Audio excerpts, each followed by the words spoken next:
Welcome to Roma village story. Hi বন্ধুরা, চলে এসেছি আবার একটা নতুন ব্লগ নিয়ে।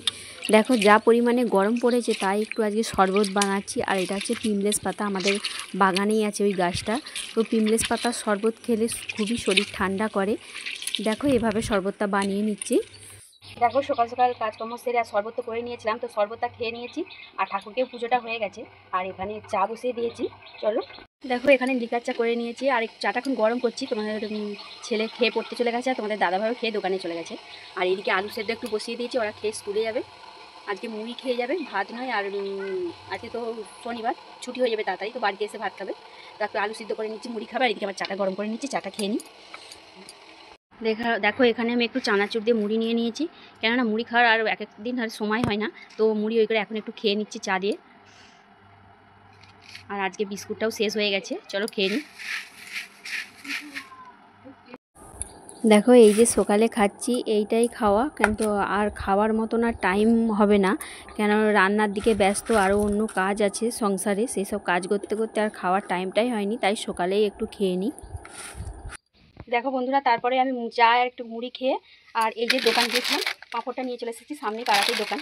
তো এখানে আমি আজকে গ্যাসে রান্না বসিয়ে দিয়েছি। এত গরম পড়েছে যে রোদ দূর, আমি গ্যাসে রান্না বসিয়ে দিয়ে এদিকে ভাতটা চাপিয়ে দিয়েছি আর এদিকে তরকারিগুলো বানিয়ে নেবো।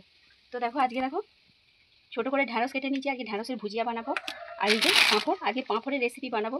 চলো তোমরা পুরো ভিডিওটা দেখতে থাকো। দেখো আমি আগে একটু গোটা জিরে নিয়ে ভেজে নিচ্ছি, জিরেটা ভেজে তারপর গুঁড়ো করে নেবো শিলে।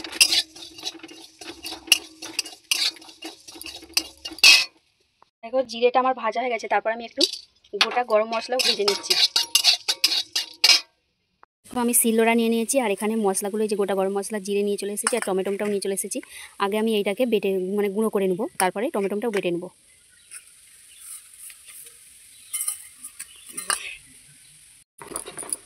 দেখো আমি বেটে নিচ্ছি, বন্ধ করতে পারি। তারপর দেখো আমার তেলটা গরম হয়ে গেছে, তো আমি পাঁপড়গুলো এবার ভেজে নিচ্ছি প্রথমে। আর সাদা তেল দিয়ে আমি ভাজছি।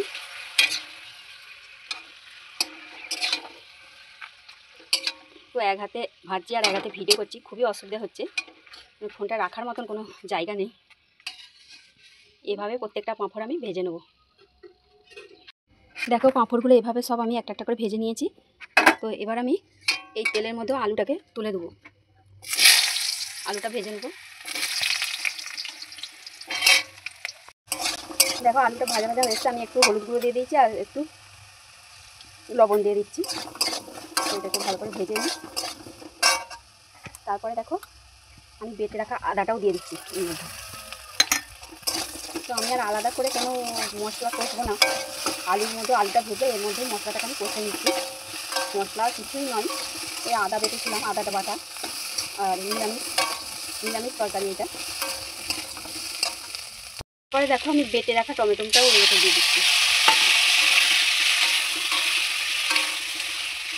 ভালো করে আমি একটু মশলাটাকে কষিয়ে নিচ্ছি, টমেটোটা একটু ভেজে নিতে হবে, নাহলে কেমন একটা কাঁচা গন্ধ ওঠে।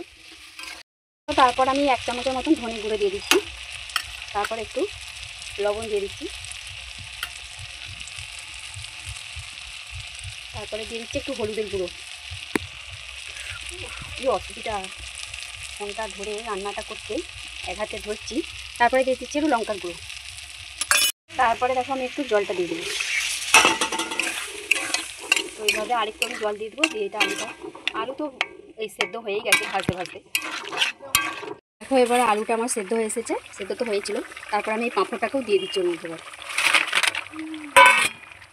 একটু চাপাটা দিয়ে দেবো। এই দেখো পাঁপড়টা দেওয়ার পরে তারপরে আমি এই গুঁড়ো করে রাখা জিরে আর গোটা গরম মশলা এর মধ্যে দিয়ে দিচ্ছি।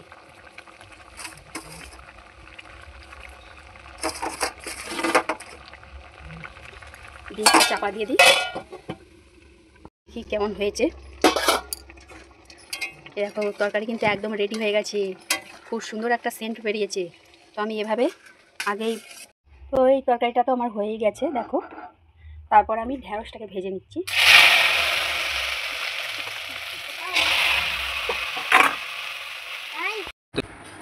দেখো রান্নাবান্না হয়ে গেছে, তারপর এখানে সব নিয়ে খেতে বসে গেছি। আর ছেলেরাও স্কুল থেকে বাড়ি চলে এসছে, কেন পরীক্ষা হচ্ছে, পরীক্ষা হয়ে গেলে ছুটি। তো এবার খেয়ে দেখবো তরকারিটা কেমন বানিয়েছি। চলো তোমরা ভিডিওটা দেখতে থাকো।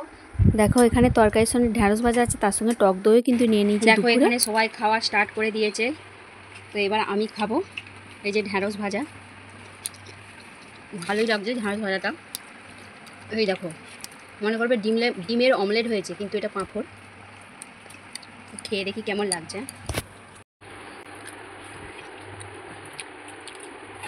ভালোই লাগছে কিন্তু এই রেসিপিটা। নিরামিষের দিনে এরকম রেসিপি বানালে ভালোই লাগবে।